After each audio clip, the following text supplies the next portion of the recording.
মুক্তি মুক্তি মুক্তি চাই, মুক্তি মুক্তি মুক্তি চাই।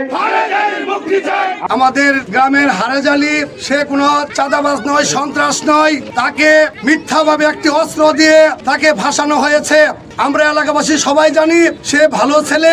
আমরা এর সুষ্ঠু তদন্ত এবং সুষ্ঠু বিচার চাই। যে অন্যায় করেছে অন্যায়কারীর বিচার চাই, কিন্তু মিথ্যাভাবে এই মামলা আমরা প্রত্যাহার চাই। হারেজালির মুক্তি চাই।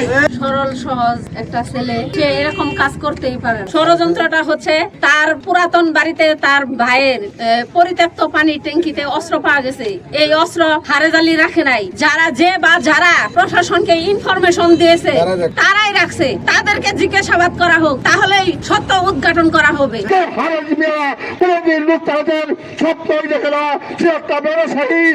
হারেজালি এলাকার মহৎ লোক, একটা মহৎ ছেলে। তাকে এই শেরপুর 5ই আগস্টে লুট করা অস্ত্র এবং কি থানানুর জেলখানায় নুর। হারেস কোনোদিন রাজনীতি করে না, কোনো সন্ত্রাস করে না, সে একজন ব্যবসায়ী। তাকে যদি এইভাবে যে ইনফরমেশন দিয়ে তার পরিত্যক্ত পানির ট্যাঙ্কির মধ্যে পুরানো বাড়িতে অস্ত্র রেখে একজন সোজা সরল মানুষকে ফাঁসানো হয়েছে, তাহলে সবাইকে এইভাবে ফাঁসানো হবে।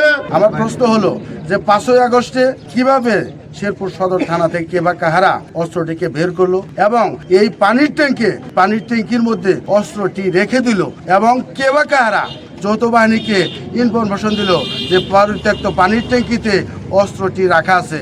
আমি মিডিয়ার মাধ্যমে একটি কথা পরিষ্কারভাবে বলতে চাই যে ব্যক্তি যে নাম্বারে যৌথ বাহিনীকে ইনফরমেশন দিছে যে হারে যে পুরাতন বাড়িতে অস্ত্রটি পানির ট্যাঙ্কিতে আছে এবং সেই মোবাইলের নাম্বারওয়ালা ব্যক্তিকে ডেকে নিয়ে জিজ্ঞাসাবাদ করা হোক, তাহলে আমি মনে করি সুষ্ঠুভাবে এই তদন্ত করা সম্ভব হবে এবং সুষ্ঠু তদন্তের মাধ্যমে আমি মনে করি আমাদের এলাকার দাবি নিরপেক্ষ তদন্ত করে এই হারেজালিকে এই মিথ্যা অস্ত্র মামলা থেকে মুক্তি দেওয়া হবে।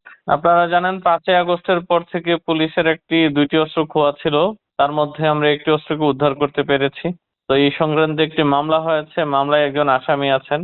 মানববন্ধনে যে অভিযোগ উঠেছে ওই অভিযোগের বিপক্ষে আমরা তদন্তের মাধ্যমে যেটাই সঠিক ওইটাই আমরা বের করে নেওয়ার চেষ্টা করব।